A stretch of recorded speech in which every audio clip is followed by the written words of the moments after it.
alors dégg naa sànq aussi Pape Alé wax ne Ousmane dañ ko proposé woon pour que RTS ànd ak moom couvrir ko mais moom dafa ni RTS du ko topp en fait pour wane ni sama tournée économique bi xëy na tey su ci dugaloon RTS ñu ni waaw RTS moo ngi ne kii di couvrir li nga xamante ni moo di tournée politique bu Ousmane pour bañ problème wala pour bañ nit ñi naan waaw RTS di ko topp nang dafa ni RTS du ko topp moom dafay dem. léegi sit yi ko bëgg a topp ak ñeneen topp ko te loolu bëriwul luñ koy gis fii parce que fii xam nañ ni ku fi génn di dem ci ñi fi nekkoon RTS ngay utiliser pour wane sa sortie politique bi ngay def. waaw balaa may tontu ci loolu Pape Alé wax. que ni Ousmane Sonko dafa waxul Ousmane Sonko ne ko dañuy couvrir kii bi Ousmane Sonko ne ko bu leen ma topp. waaw damay wax Pape Alé Niang. parce que man dama bokk ci ñi nga xam ne dañu doon réclamer. Sa nomination à la tête de la RTS. parce que daf ko mérité. daf ko xeex. dafa consentir ay sacrifices yu énormes yoo xam ne nii au prix de sa santé. au prix même de sa vie professionnelle et familiale. donc Pape Alé boobu bu ñu demee ba ñu dénk ko askan bi dénk ko ba nit ñi di koy jiiñ naan dafa jël alal nangam jox frère am même comme weddi na ko aussi tamit. war na am beneen comportement boo xam ne nii aussi parce que boo ñëwee ñu jox la ab kër. jox la kër bu mel ni RTS. nga war ko yeesal. changer comportement yi. am modèle de gestion boo xam ne nii c'est un modèle de gestion irréprochable. acquis sociaux yi nga fa fekk yi nga xam ne nii travail amoon nañ ko waroo cee wàññi dara. ku yokkul waroo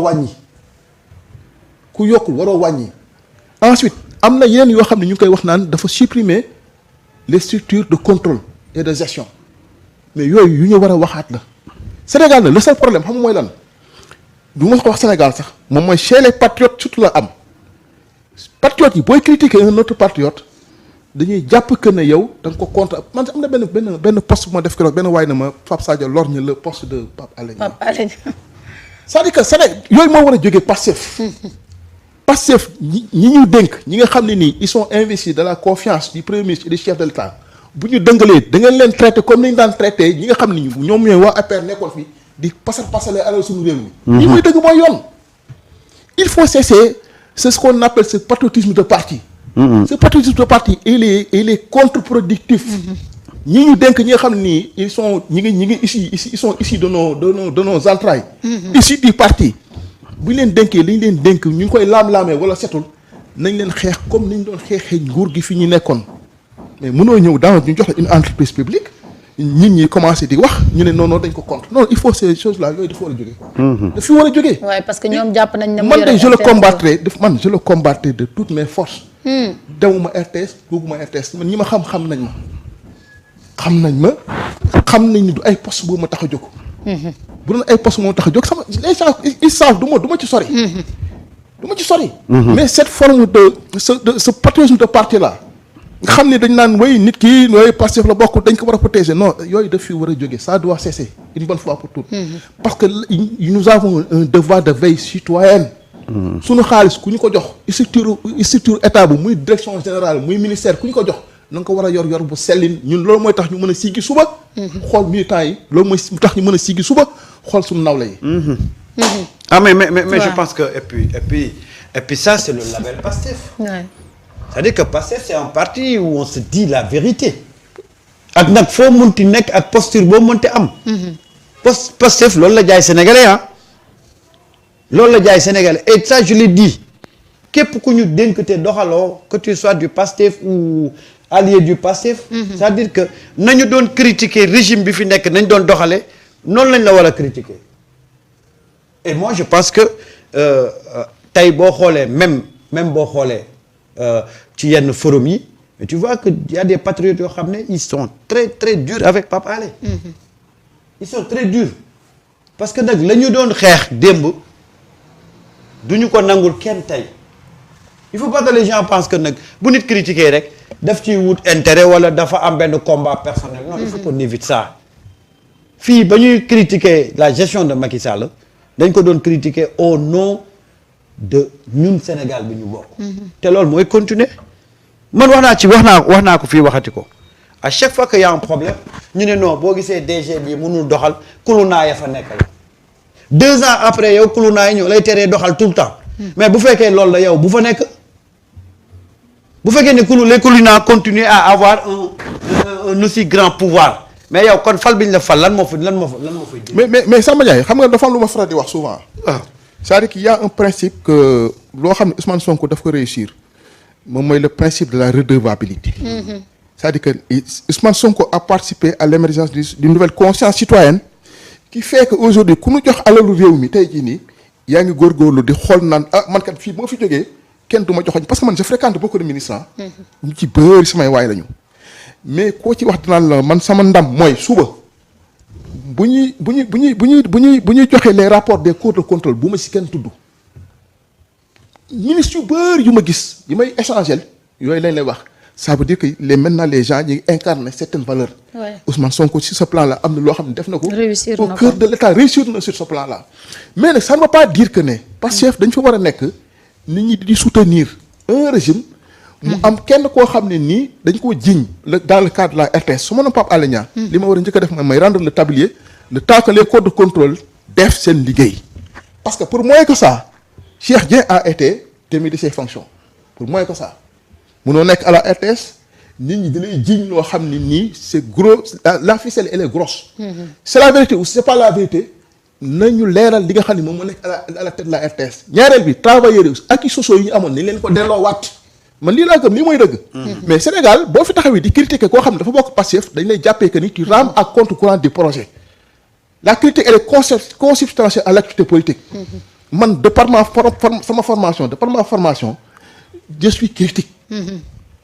mënuloo nekk nag yow nga xeex ba ñu indi Pape Alé Niang à la tête de la RTS ñun dañoo xeex ba mu nekk à la tête de la RTS.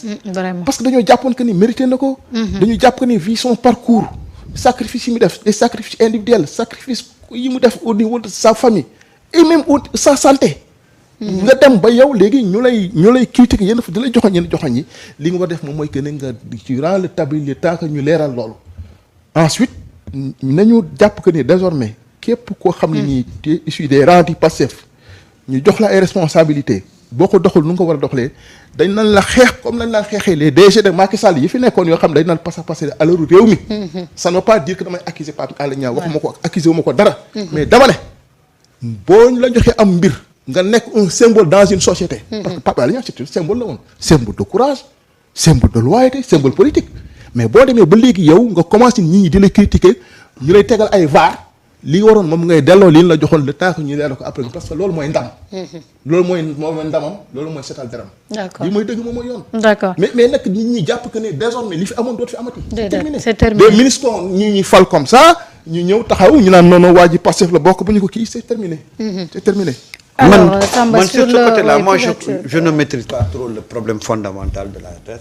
mais moi ce que je dis une fois encore mooy le problème de la RTS commence à prendre xam nga dafa commencer di jël beneen dimension et que en tant que directeur problème dañ koy régler ça fait presque bientôt 3 mois la situation est très tendue à la RTS et situation boobu dafa dem bay répercuter wu ci la qualité même du travail alors deuxième chose bi mooy pour mu wax mu ànd ak Ousmane Sonko c'est-à-dire que moom xam na ne Ousmane du nangu loolu c'est-à-dire que loolu xanaa RTS tey man bu ma nekkee organe de presse man du man ànd ak Ousmane Sonko mais damay xool Ousmane Sonko li muy def est-ce que ay sa information mu ngi ci ma dem. et puis loolu c'est pas une information. ma dem couvrir ko parce que gis nga ku xam Ousmane Sonko ni muy doxee. waaw c'est-à-dire que tu ne demandes pas Ousmane. Ousmane Sonko bii génn di dem dëj sax otoom lay taal dem. waaw ay garde corps am yi nga xam ni ñoom la nekkoon Pastef ñooy lay àndal dem yoonam. sur ce plan là man je pense que Ousmane Sonko du ku ñuy këf. certain c'est un homme qui est chevillé à ses principes. waaw daf ko gëm te daf koy doxal. waaw moo tax opposition bi tey jii daf leen a réeral. lu tax mais xamoo looy opposé woo. parce que gisoo la ngay opposé woo. c'est-à-dire qu'il faut nga créer de la matière. man gis naa keroog un vieux politicien bu dem Sénégal taxaw naan carte Pastef yi dañ ko jël defar ko pour ay. def si kii lien bi. sama ab saareel la quoi xam naa daal biir bi moom. sama gàmmu la. waaw ab saareel la xam naa biir bi moom feesul woon keroog rek mais dafa réer buy wax da nga xam ne kii il est perdu dafa réer sama gàmmu boobu. Ousmane daa jaxase gémmiñ maa ngi nuyu au passage saareel yi nekk si CRDP 50 ñoom Mamadou Sarr ak façon yooyu. waaw xam nga Ousmane c'est-à-dire que jaxase moom wóor na ko ne bu laajee Ousmane danaa ko déedéet mais en tant que tey journaliste yaay xool est-ce que y a de l'information ci tournée ak angle bi nga ko bëgg a traiter nga dem couvrir ko RTS tey war na ko couvrir pas parce que c'est Ousmane Sonko mais c'est un acteur politique buy def benn tournée politique. mais est-ce que tamit Ousmane ci loolu amul loo xam ne moom itamit da koy daw ci ay wax parce que auparavant nag bu ñu waxalee dëgg ministre u Macky Sall yeeg ña fi nekkoon lu ñu mënti def RTS da koy fësal mais Ousmane ku ko xam ne am na loo xamante ni moom it du ko nangu. waaw mais dama ne du Ousmane ngay laaj. c'est-à-dire que yow en tant que journaliste yow yaay xool ne tournée bii muy di def ah man dew ma pour couvrir ko dans le cadre de faire sa propagande. mais y a possibilité ma tirer fa ay informations yoo xam ne ça peut intéresser les gens. c'est-à-dire que c'est-à-dire que ça doit être naturel comme quand on est dans une réunion de l'élection ñu ne tey lan la ñu war a couvrir ñu ne waa syndicat de la santé kat dañuy def point de presse waa gëm sa bopp dañuy def benn point de presse et puis tu envoies quelqu'un il s'agit pas de mettre une équipe à la disposition de Ousmane Sonko mu ànd ak moom tout au long de son périple mais da ngay gis ne c'est de l'information en tant que média boo xam ne dafay joxe information. mais écoute je vais là-bas pour avoir de l'information mais du Ousmane mooy wax ne RTS kaay ànd ak man parce que Ousmane boo gisee mu bañ ko ba jël choisir un week-end c'est pour ne pas mélanger les choses bëggul mélanger activité politique am en tant que leader politique. ak activité am en tant que chef du gouvernement. maintenant nag la RTS c'est un média de service public. tey li Ousmane di def bu ci gisee ne war na am. information bu mu ci jël mais na ko jël de façon naturelle sans pour autant ñuy xalaat ne Ousmane moo leen woo wala dañu jël le média def ko à la disposition du leader politique Ousmane tey yaa ngi nii y a combien de sites yoo xam ne tey ñu ngi dem foofu di couvrir parce que y a des informations qui intéressent les Sénégalais et moi je pense que ni ko sites yi demee te kenn woowu leen te jóguñ ne dañuy dem exclusivement au service de Ousmane parce que dañu gis ne c'est un acteur politique il y a de l'information à traiter qui est des informations xam ne Sénégalais yi soxla nañ ko ñu dem noonu sites yi defee ko noonu yenn médias yi defee ko noonu la ko RTS di defee mais pas comme niñ ko doon defee ci bu njëkk ba nga xam ne da ngay jël une équipe mettre ko à la disposition du leader politique Ousmane ne fonctionne pas comme ça wax na ko waxati ko tey bi muy dem ku gis ba muy dem nga xam ne c'est Ousmane le leader politique mooy dem tourner mais ce n'est pas Ousmane le premier ministre bu ko neexoon tey mu def ko jour ouvrable et pour confirmer loolu nee nañu bi muy otoom di jaar cortège am di jaar ci péage bi xam mënoon na jaar te du fay mais yëpp dafa fay waaw pour wane ni lii man je le fais en tant que ku yàgg topp Ousmane Sonko yooyu du la jaaxal cet homme-là li ma la wax sànq moom ko résumé. il a l'éthique et ses principes chevillés au corps. ça moom mënoo ko contre loo ko mën ci waxal lu mu gëm la. lu mu gëm la parce que man nit ki des fois li ma lay jàppee rek mooy say principe. kese waaw. voilà. non il est comme ça moom wax dëgg fa yàlla il sait faire la part des choses. principe am yooyu nag ni ko waxee moo ko jaarloo ci autoroute à péage bi lu tax warta fay. dëgg yàlla. mais jamono ñi fi nekkoon dañ daan gis nga ces pratiques là. valeurs yooyu dañoo dem ba suñu société bi dañ ko dafa war a nekk la norme. waaw waru nekk la mais loolu mooy lu normal. mais nag malheureusement c'est l'exception. xam nga non parce que loolu ñu tàmbal. ñun dañoo judd ci ñoo xam ne dañoo jàpp ngóor gi comme des c'est-à-dire que. et tu vois ay ressources yoo xam ne da nga ko war a utiliser. voilà domestique nga à ton profit. mais xoolal ni mu bizarre. ay ministres yoo xam ne dinañ tibb xaalis ci réew mi. waaw léegi loolu day bizarre cortège da ngay romb nit ñi nga faufilé wu gars yi jooy la des fois ku kii ñu jàpp ko dugal ci kaso bi. façon yooyu dafi war a jógee. te nag aussi tam loo ko mënti wax Pastef également. sur ce plan là également Pastef ñu ngi ci góorgóorlu bu baax. waaw on a des ministres plus sobres. très sobres. sobriété bi. nekkuñu ci ay caaxaan. parce que ñi ngi xool que ni ki leen jiite. muy le premier Ousmane Sonko ak le président Bassirou Diomaye Diakhar Faye dañoo inscrire seen action dans la sobriété boobu également et dans l'efficacité. tout à fait. dafay parce que ñun dama daan gis keroog dama dem benn réunion boo xam ne Ousmane Sonko moo ko convoqué woon mais 7 heures la wax ni 7 heures il s'est présenté. 7 heures xaarul journaliste xaarul directeur de société xaarul kenn 7 heures la 7 heures pile gars yi démarré kii bi. mu commencé kay. moom de dégg naa heure moom. jeex na heure parce que mi ngi doon calculer également heure julli bu jotee moom mu mën a libéré dem julli ji ñëwaat c'est-à-dire que leader da nga war a presser par l'exemplarité. bon maintenant nag du ñàkk des fois ay dérives yu am parce que une gouvernance dafay sécréter des fois des erreurs mais également de l'insatisfaction. C'est-à-dire que plus ngay gouverner il y a de l'insatisfaction plus il y a des erreurs mais fondamentalement li nga xam ne nii moom mooy ay valeurs yi nga xam ne moom nga jaay nit yi moom mooy incarné valeurs yooyu da nga leen war a conserver te sur ce plan là je pense que Ousmane Sonko est irréprochable. Alors Samba. non mais xam nga ce qui est bizarre dans ce pays là boo defee lu normal mais dafay paraître